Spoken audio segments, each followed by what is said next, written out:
Yun guys, so welcome to my vlog. So meron tayong binili ngayon na two-way charger from Chigi. So ikakabit natin siya ngayon dito sa DSXR 1000R. Guys, ito yung TR100 two-way charger, unbox style. So ito yung laman ng box niya.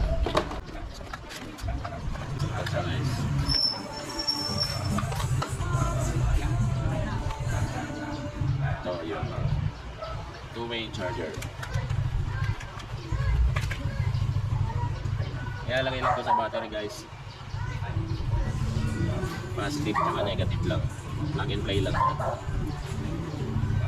So yung mga idol natin dyan na hindi naman masyado ginagamit yung bike, pwede kayo magkabit nito. Itong isa USB type siya. 24 watts yung USB type charger niya sa mga phone natin. Tapos tong isa type C siya na pwede nyong i-charge yung battery nyo naman ng motor nyo pag low bat. 100 watts naman siya.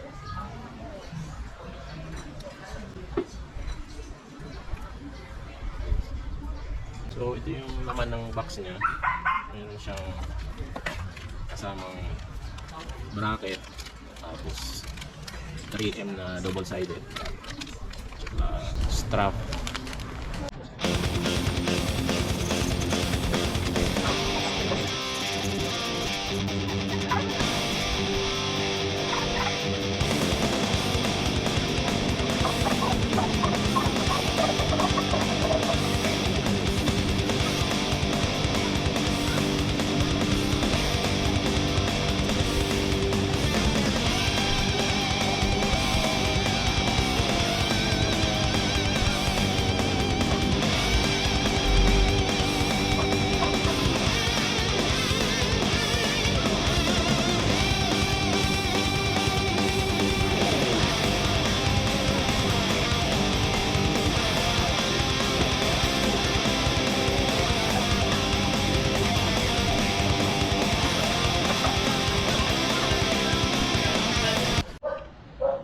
So yun guys, nakabit na natin yung Chigi two-way charger. So ito siya, kinabit ko dito sa may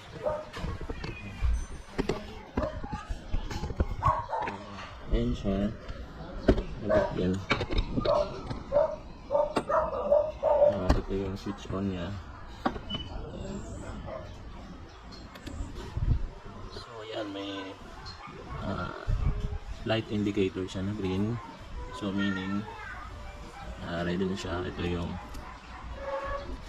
sa charging papunta sa battery, type C.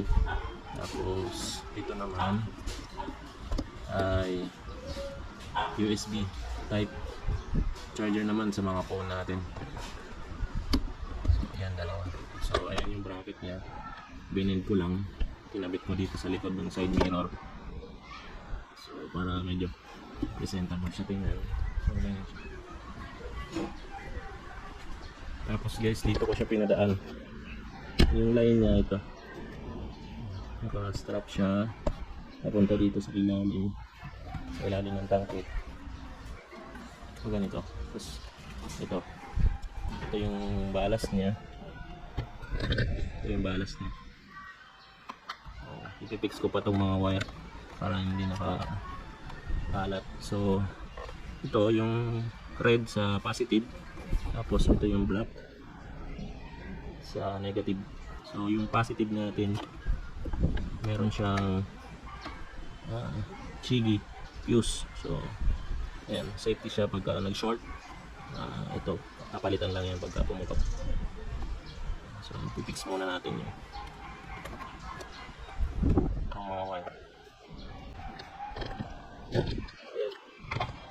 MCU. Charging, two-way charger.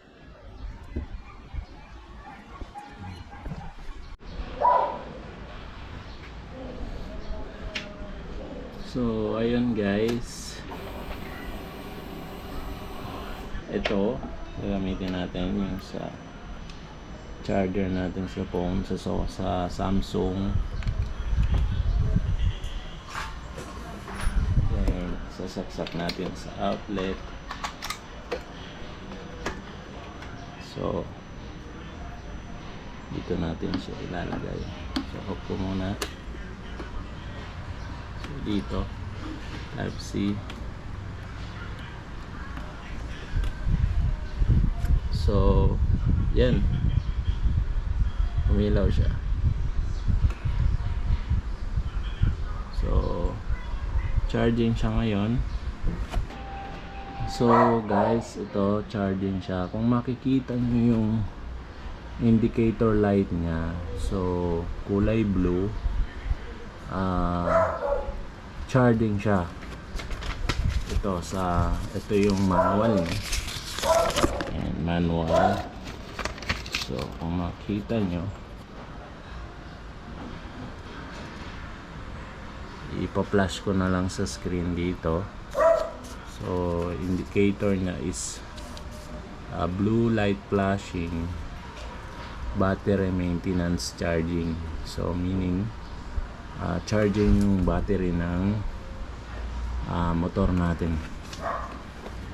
So, pagka